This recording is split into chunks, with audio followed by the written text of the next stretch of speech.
Many writers dealing with this subject have talked about the dangers of religious fundamentalism, of extremism. You've talked about religious moderates. Right. If you could share those ideas, and I know you're interested in this topic as well. Yes. So, well, an example of it, although not a particularly egregious one, emerged in this conversation. I mean, the fact that you would say belief in God is not a matter of believing propositions.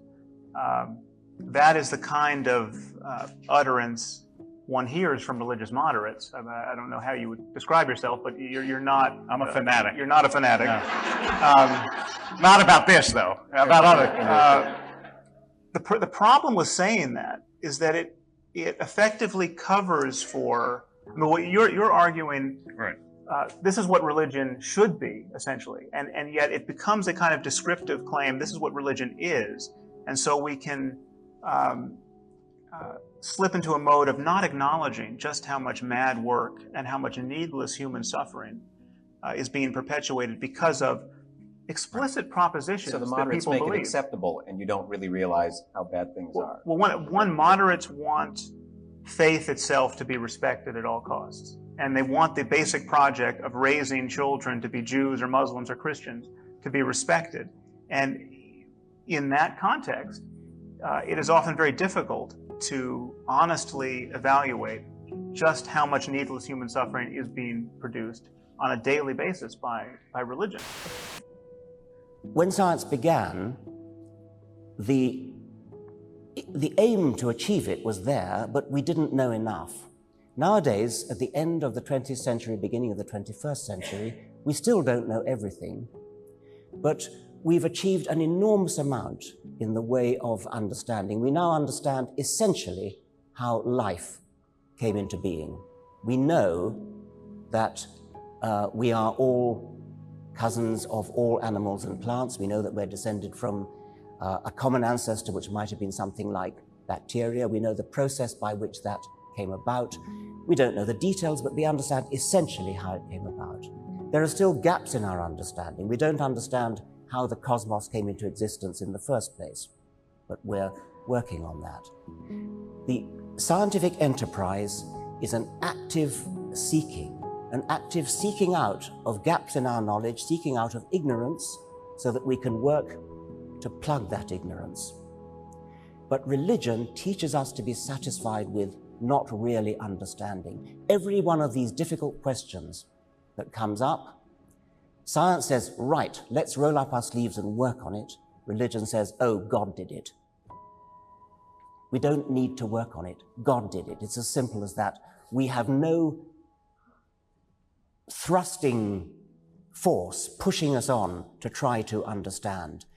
Religion stultifies the impulse to understand because religion provides a facile, easy, apparent explanation, although as we'll see later in the evening, it isn't really an explanation, and it prevents the further work on the problem. You're talking about the improbability of all of this emerging out of the early chemistry of the Earth. I mean, don't we need an intelligent designer of some kind to do that? These are scientific claims. And it's ironic that religious people generally talk about humility, talk about the arrogance being on the side of science, and then at the drop of a hat, weigh in on scientific claims and make claims about the nature of the universe that no cosmologist can make, that no biologist can make. I mean, this is. I have lots of cosmologists and biologists who make the identical claims that I did, but they're actually not scientific claims; they're philosophical claims. Well, many of them are scientific. I mean, when you're talking about probabilities, when you're talking about the relationship of mind to matter, these are scientific claims, and we know that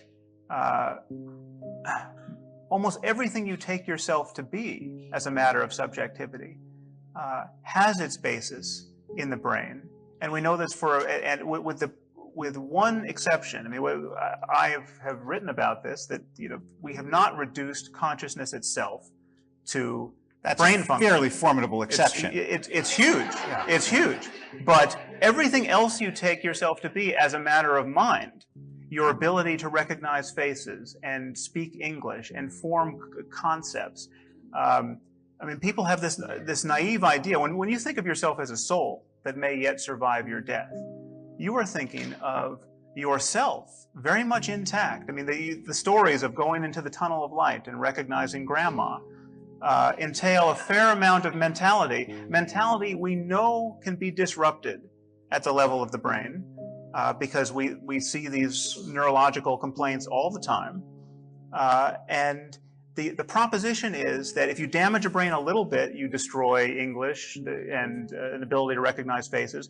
But if you damage it totally at death, lo and behold, the soul, still able to recognize grandma, will rise off the brain and go into a tunnel of light. These are scientific claims, and they are profoundly naive.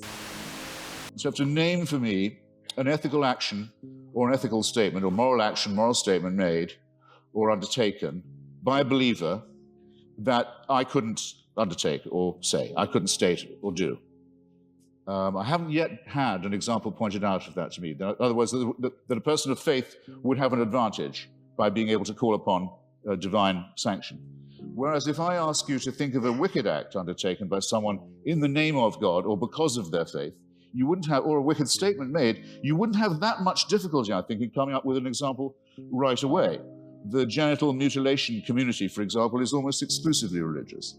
The suicide bombing community is almost exclusively religious. There are injunctions for genocide in the Old Testament. There are injunctions and warrants for slavery and racism in the Old Testament too. There's simply no way of deriving morality and ethics from the supernatural. When we come to the question of the absolute, well, the most often cited one is the Golden Rule, the one that almost everyone feels they have in common. The injunction not to do to others as you wouldn't want them to do to you. This doesn't, in fact, come from the Sermon on the Mount or from Christianity, or it doesn't originate with it. It's certainly adumbrated by Rabbi Hillel, a Babylonian rabbi, and it's to be found in the Analects of Confucius too. But it has, since we're talking about objective, relative, and absolute, a crucial weakness in it, unfortunately. We'd like to be able to follow it, but it's only really as good as the person who's uttering it. In other words, if I say, I won't treat you as I don't want you to treat me, what am I to do when confronted with Charles Manson? I want him treated in a way that I wouldn't want to be treated myself. Anything else would surely be completely relativistic. So the argument isn't at all advanced by saying that I couldn't know any of this. I couldn't have any moral promptings. I couldn't decide for myself if I see a pregnant woman being kicked in the stomach, that because she's pregnant, that's obviously worse than if it was just a woman who wasn't pregnant being kicked in the stomach. This is part of my patrimony as a human being. It's part of the essential emotional solidarity that I need to have with my fellow creatures to make us realize that we are brothers and sisters, one with another. We are dependent upon each other. We have duties. We have expectations of one another. And that if we didn't have these and try and fulfill them, we couldn't have got as far as we have. We couldn't have evolved as a species. We couldn't have ever had a society. There's never been a society found where rape and murder and perjury are not condemned. Just think of how good a book would be if it were authored by the creator of the universe. I mean, there's not a single sentence in any book of the Bible that could not have been written by somebody living in the Iron Age. This is a problem for claiming that this is the best book we have. The place to put our faith is in human conversation. This is all we have to work with. And the choice is to have a truly modern 21st century conversation, availing ourselves of all of the tools and all of the wealth of human effort that is our legacy. Or we can fixate our conversation in a prior century. It can be the 7th century if you're a Muslim. It can be the 5th century BC if you're a Jew. And we can privilege a conversation that was had then among people who could barely see the wisdom of swapping out their child for a goat in a sacrifice, and dignify their claims to understanding reality with some kind of special prescience. And I think we should be very leery of doing that, given what we see about us in the name of religion. Thank you.